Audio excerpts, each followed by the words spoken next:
Young tiger NTR నుంచి రాబోతున్న most awaited movie దేవర. కొరటాల శివ దర్శకత్వంలో హై వోల్టేజ్ యాక్షన్ ప్యాక్డ్ చిత్రంగా దేవర తెరకెక్కుతోంది. ఇప్పటికే దేవర నుంచి వచ్చిన 2 సాంగ్స్ మూవీ పైన అంచనాలు అమాంతం పెంచేశాయి. అనిరుద్ రవిచందర్ ఇచ్చిన మ్యూజిక్ కూడా దేవరకి మెయిన్ అసెట్ అయ్యే ఛాన్స్ ఉందని అంచనా వేస్తున్నారు. ఇక దేవర క్యారెక్టర్ లో ఎన్టీఆర్ పర్ఫార్మెన్స్ అందరినీ నెక్స్ట్ లెవెల్లోకి తీసుకుని వెళ్లిపోతారని భావిస్తూ ఉన్నారు. కొరటాల శివ ఈసారి సోషల్ మెసేజ్ పక్కన పెట్టి ప్యూర్ గూస్ బంప్స్ కథతో దేవర చిత్రాన్ని రెడీ చేస్తున్నారు. తెరపై అరాచకం ముఖ్యంగా హై లెవెల్లో అయితే ఉంటుందని అయితే తెలుస్తోంది. సో ఇదిలా ఉంటే సెప్టెంబర్ 27న వరల్డ్ వైడ్ గా పాన్ ఇండియా రేంజ్ లో దేవర మూవీ రిలీజ్ కాబోతోంది.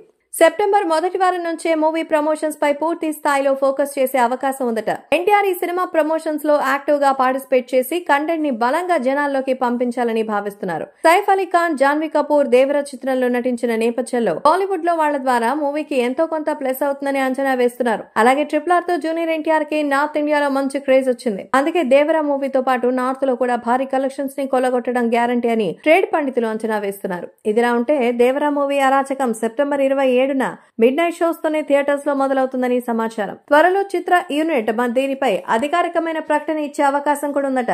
అర్ధరాత్రి 1:08 దేవర మొదటి షో థియేటర్స్ లో మొదలవుతుందట. ఎన్టీఆర్ ఫ్యాన్స్ అయితే దేవర మూవీ కోసం చాలా ఎక్సైటింగ్ గా ఎదురు చూస్తున్నారు. ట్రిపుల్ ఆర్ తర్వాత తారక్ కొత్త సినిమా కోసం ఫ్యాన్స్ 2 ఏళ్ల నుంచి ఎదురు చూస్తున్నారు. మరో నెల రోజుల్లో బాక్స్ ఆఫీస్ ని షేక్ చేసే దేవర సునామీ వస్తుందని ఫ్యాన్స్ ఆసక్తిగా పోస్టులు పెడుతున్నారు. కల్కి 2898 AD తర్వాత దేవర మూవీ భారీ అంచనాలతో థియేటర్లోకి వస్తోంది. ఈ సినిమా కూడా 1000 కోట్ల కలెక్షన్స్ టార్గెట్ తోనే రిలీజ్ కాబోతోంది. మరి ఈ నెంబర్ ని దేవర ఎంతవరకు అందుకుంటుంది అనేది ఇప్పుడు ఆసక్తికరంగా మారింది.